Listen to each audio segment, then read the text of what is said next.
మా దగ్గర ఏం డాక్యుమెంట్స్ ఉన్నాయి మీరు ఎన్ని ఇయర్స్ చూస్తున్నారు అంటే మీరు 1960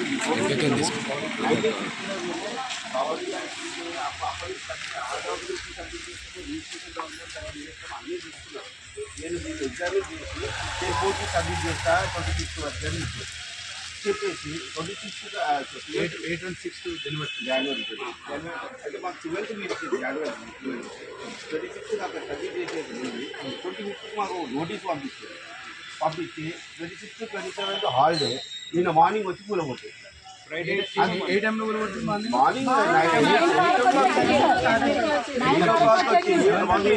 నిన్న మాకు కోర్టులో కూడా కేసు ఉండే ఆ కేసు కూడా ఏం అసలు అక్కడ కేసు ఏమైనా కాదు ఫస్ట్ ఇక్కడ ఎంఆర్ఓ మా బస్సు వాళ్ళ ఆడవాళ్ళ సంతకాలు అన్ని మేము ఇక్కడ ఉంటున్నాము మేమే ఖాళీ చేస్తామన్న ఒక దొంగ రిపోర్ట్ తయారు చేస్తుంది ఏమన్నదంటే ఇక్కడ మేము అటెండ్ అయినాం అన్నట్టుగా సైన్ పెట్టండి అని అన్నది అన్న అంటే మీకు అట్లా అన్నప్పుడు మేము పెట్టాలి కదా సార్ సైన్ అని చెప్పిన అట్లా నేను సైన్ పెట్టినాం ఆ సైన్ ఏం పెట్టిందంటే మేము ఒప్పుకుంటే జరుగుతున్నట్టుగా మాకు ఇచ్చేసేసి ఏది టీబీఆర్ బిల్లా మీది ఎంఆర్ఓ ఏది అశోక్ నగర్ తీసుకోకండి అమ్మా మీకు ఎక్కడన్నా ఎప్పుడైనా పెట్టుకోండి ఎప్పుడైనా ప్రపంచం అడిగినా ఒక తెల్ల కాగితం మీద ఎవరికి సంతకం పెట్టద్దు అది ఎంఆర్ఓ కావచ్చు ఎప్పుడు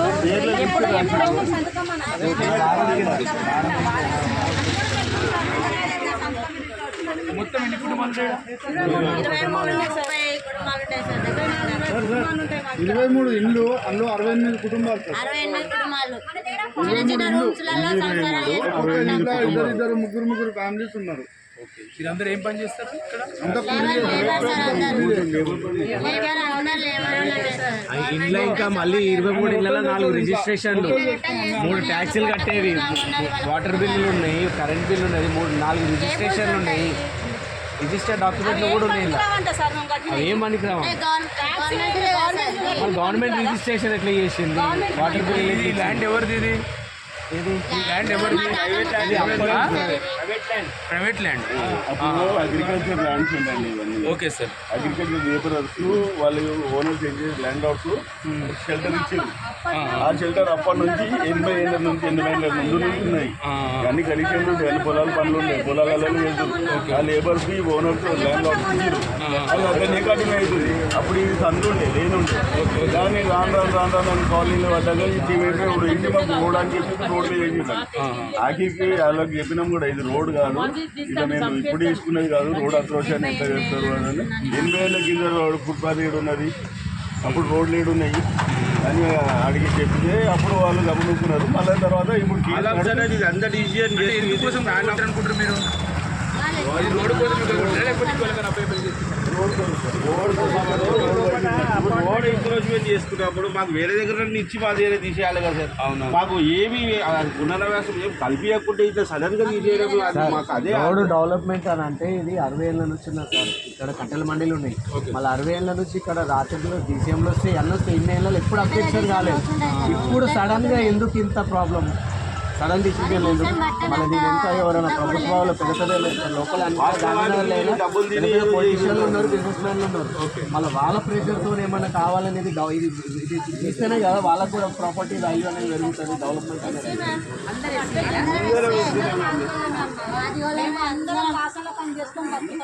ఇళ్ళలో పని చేస్తారు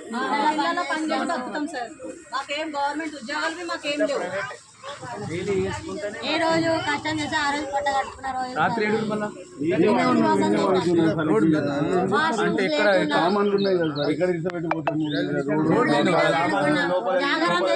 మాకు ఇంత షెల్టర్ కూడా ఇవ్వలేవు వాళ్ళు భోజనాలు లేవు నిన్నటి నుంచి ఇంతవరకు వాళ్ళు భోజనాలు కూడా అరేంజ్ చేస్తామని చెప్పి అన్నారంట ఎవరు ఏం చేయలేదు వేరే ఒక పార్టీ వాళ్ళు సామాన్ అంతా ఏం చేసిర్రు బియ్యం టీవీలు ఉంటాయి కదా చూద్దాం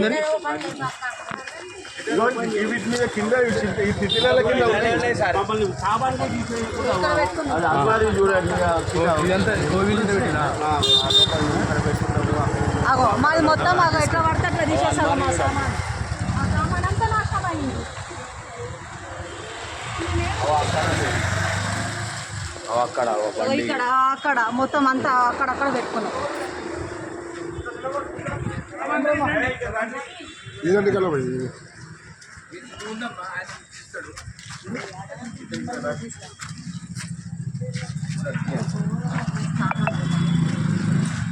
సామాన్ కనిపించడమ్మా, సామాన్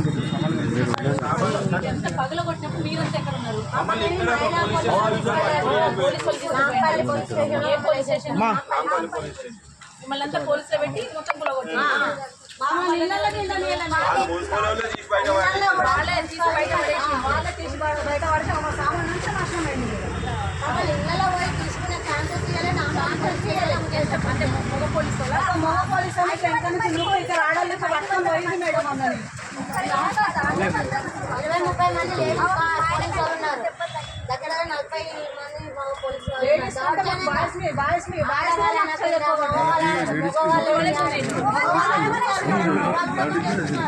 పోలీసు వాళ్ళు కొట్టి లాఠీ చార్జ్ అయిందా?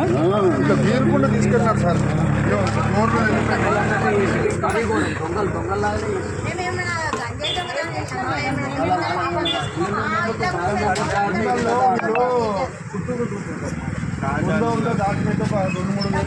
గట్టల కింద దాచిపెట్టుకున్నారు.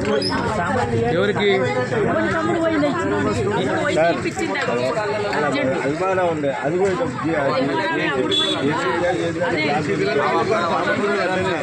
అమ్ముడు బొబ్బులు ఇంత అర్జెంట్ ఎందుకు తీసుకొస్తాను ఇంట్లో? అది గవర్నమెంట్ కొనుక్కున్నదని దాని కొమ్ములు మేము ఎదిగి అదేంటి అది చదువుకున్నది మా గురించి చదువుకుందా గరీబుల మరి మెయిన్గా దరిద్రం అని ఎంత అంటే అరే ఆరే ఎందుకు పడుతున్నావు పోయి రాంగబాల్ అంటాను అన్నట్టుంటే ఇట్లా తీసేసినాక కూడా అక్కడ అల్బార్ పెట్టేసి అక్కడ వెతికే సామాన్ పెట్టేసి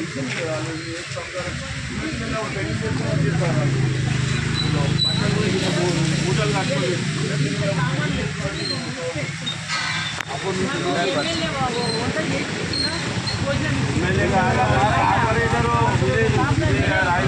మాకు సహాయ సహకారాలు అందించింది.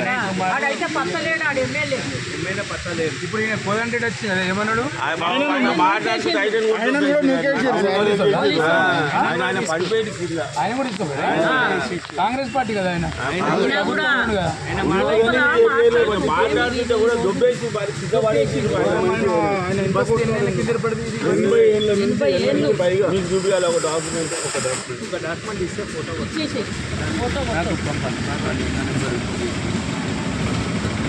దొంగలని చేయాలి మా గురించి చదివిందో ఏమో అది. కోదండరెడ్డి కోదండరెడ్డిని పడుతుంది హే ఉన్నది హేని కూడా లేకుండా అది వచ్చేదాకా కూడా దానికి ఆగుతలేదు. పట్టా ఇచ్చింది కొత్త డేట్ వరకు కూడా అప్డేట్ ఉంది. Door number 1-4-953-965. ఇంకా ఇవన్నీ రిజిస్టర్డ్ ల్యాండ్స్ అయినా కానీ కూడా గవర్నమెంట్ అప్పట్లో ఎప్పుడు 78లో చేసేసారు. 79 వచ్చింది. అది 78లో మన నాన్న వాళ్ళు చేస్తున్నారు. అప్పుడు ల్యాండ్ లోడ్ వాళ్ళ దగ్గర తాతలు నాన్నలు అబ్బాయిలు ఇప్పుడు అబ్బాయిలకు అబ్బాయిలు సార్. 3వ తరం మేమున్నది. ఇప్పుడు 4వ తరం మా పిల్లలు.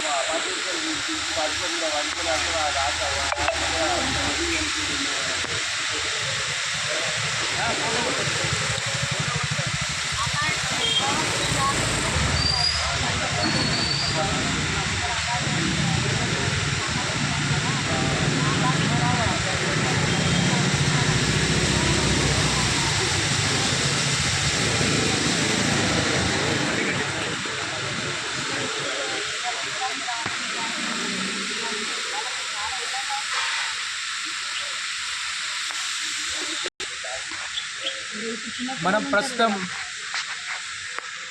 గాంధీనగర్ డివిజన్లోని స్వామి వివేకానంద నగర్ బస్తీలో ఉన్నాం.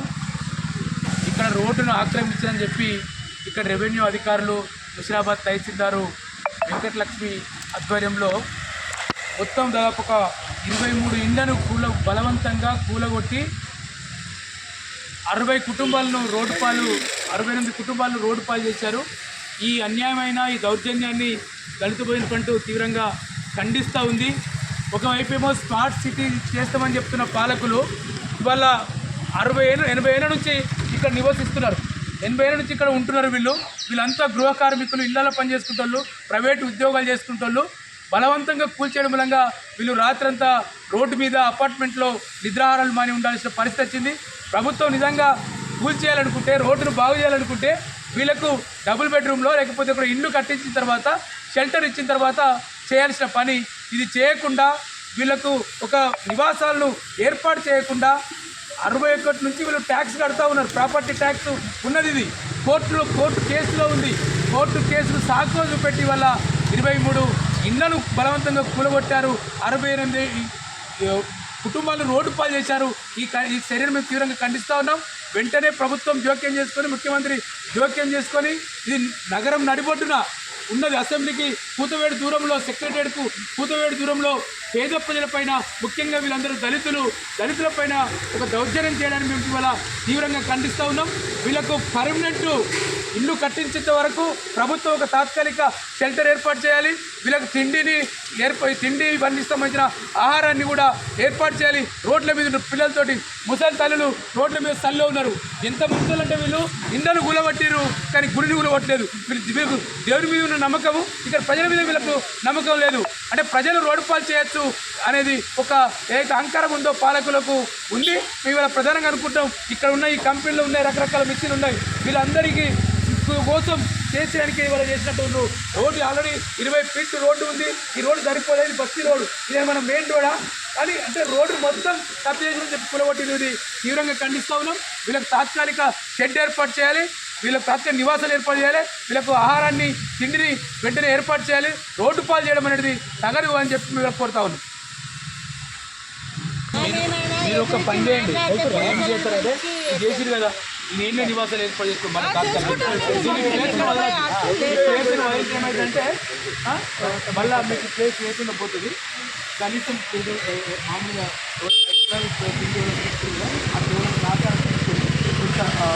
మన కాగితాలతో కన్నా తాత్కాలికంగా ఏర్పడుతున్న పిల్లలకు అమ్ముతులకు కొద్దిగా సెంటర్ ఏర్పాటు చేసుకోండి. కంప్యూటర్లు ఎంతమంది పట్టారు? కంప్యూటర్లో అన్న లేరు సార్, అక్కడ అంటే వాస్తవాలు లేవు, వాళ్ళు సామాన్లు పెట్టుకోవడం సదుపాయాలే లేవు అన్న.